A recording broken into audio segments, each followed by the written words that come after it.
నాయకుడిగా వారు ఎంత బలమైన చెరగని ముద్రేసిండ్రో మనం ఆలోచన చేయాలి. 2004లో వైఎస్ఆర్ గారు ముఖ్యమంత్రిగా పదవోన్నతి వస్తే 2004లో నేను రాజకీయ అరంగేట్రం చేసిన. 2004 నుంచి 2024 వరకు ప్రతిపక్షంలో ప్రజల మధ్యలో ఉండి 20 సంవత్సరాలు కొట్లాడి ఈరోజు 2024లో తెలంగాణ రాష్ట్రానికి ముఖ్యమంత్రిగా ఈరోజు మీ ముందు నిలబడి మాట్లాడుతున్నా. ఎందుకు ఈ అంశాన్ని ప్రస్తావిస్తున్నా అంటే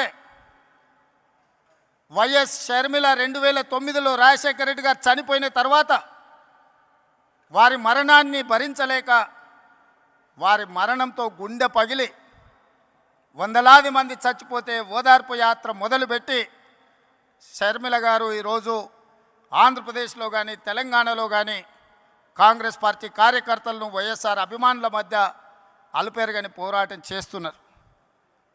ప్రతి పోరాటానికి ప్రతి అడుగుకు ఒక సమయం సందర్భం వస్తుంది, ప్రజలు తీర్పిస్తారని నేను బలంగా నమ్ముతున్నా. 2009 నుంచి నాడు షర్మిల గారు కాంగ్రెస్ పార్టీ అధ్యక్షురాలుగా 2024లో బాధ్యత వహించారు. ఈనాడు ఆంధ్రప్రదేశ్లో ఉన్న పరిస్థితులు, ఇక్కడ జరుగుతున్న పరిణామాలను చూస్తుంటే 2009లో వైఎస్ఆర్ గారు ఎట్లయితే రెండోసారి అధికారంలోకి తీసుకొచ్చిండో 99లో ప్రధాన ప్రతిపక్ష నాయకుడిగా వారు ఏ పాత్ర అయితే పోషించిండ్రో 99లో ఆనాడు డాక్టర్ వైఎస్ రాజశేఖర రెడ్డి గారు ప్రధాన ప్రతిపక్ష నాయకుడిగా రాణించి సమస్యల మీద కొట్లాడి కాంగ్రెస్ 2004లో అధికారంలోకి రావడానికి పునాదులు వేసిండో ఈరోజు ఈ వేదిక మీద నుంచి నేను స్పష్టంగా ఆంధ్రప్రదేశ్ ప్రజలకు ఒక మాట చెప్పదలుచుకున్నా. 99లో రాజశేఖర రెడ్డి గారు ప్రధాన ప్రతిపక్ష నాయకుడిగా పోషించిన పాత్ర ఈనాడు వైఎస్ షర్మిల మీ తరఫున నిలబడుతుంది, మీ తరఫున కొట్లాడుతుంది. ప్రజల గొంతుకై ప్రజా సమస్యల మీద మాట్లాడుతుంది. 99 రాజశేఖర రెడ్డి గారి స్ఫూర్తిని ఈనాడు షర్మిల కొనసాగిస్తుందని సంపూర్ణమైన విశ్వాసం నాకున్నది.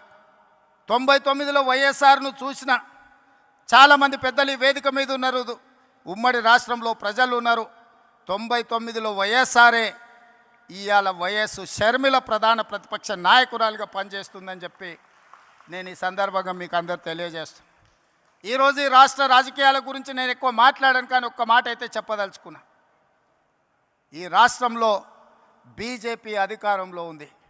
బీజేపీ అంటే బాబు, జగన్, పవన్. ఈ రాష్ట్రంలో ప్రతిపక్షం లేదు. ఈ రాష్ట్రంలో ఉన్నది మొత్తం పాలకపక్షమే. బాబు గారు మోడీ పక్షమే, జగన్ గారు మోడీ పక్షమే, పవన్ గారు మోడీ పక్షమే. మరి అంతా పాలకపక్షమైనప్పుడు ప్రతిపక్ష పాత్ర ప్రజా సమస్యల మీద మాట్లాడాలి, నిలదీయాలి, కొట్లాడాలి అని అంటే ఒక నాయకులు కావాలి. ఆ నాయకురాలే వైఎస్ షర్మిల. ఈ ఆంధ్రప్రదేశ్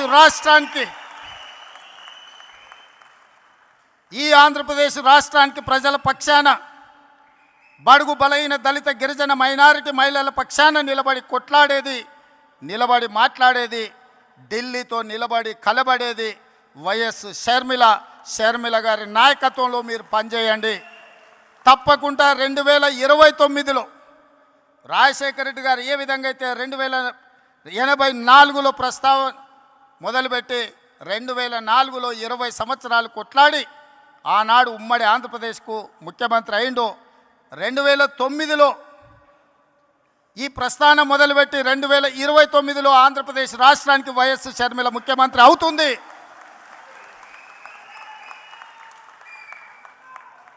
కార్యకర్తల త్యాగం, వైఎస్ షర్మిల పోరాటం ఊరికే పోదు. ప్రజలు నిశితంగా గమనిస్తున్నారు. 2029లో ఈ దేశానికి రాహుల్ గాంధీ గారు ప్రధానమంత్రి అవుతారు. ఆంధ్రప్రదేశ్లో కాంగ్రెస్ పార్టీ అధికారంలోకి వస్తుంది. ఇదే వైఎస్ఆర్ చివరి కోరిక. ఈరోజు చాలామంది ఆయన పేరు మీద అన్ని రకాల లబ్ధి పొందినారు. కుటుంబ సభ్యులుగా వారసత్వం రాదు. ఆశయాలను మోసినప్పుడే వారసత్వం వస్తుంది. ఆశయాలను మోసే వాళ్ళనే వారసులుగా ఈరోజు మనం గుర్తించాలి, గౌరవించాలి. వైఎస్ఆర్ ఆశయం ఈ దేశంలో కాంగ్రెస్ బలంగా ఉండాలి, బడుగు బలైన దళిత గిరిజన మైనారిటీ మహిళల్ని ఆదుకోవాలి, హక్కున చేర్చుకోవాలి అనే ఆలోచనతో రాహుల్ గాంధీ గారు ప్రధానమంత్రి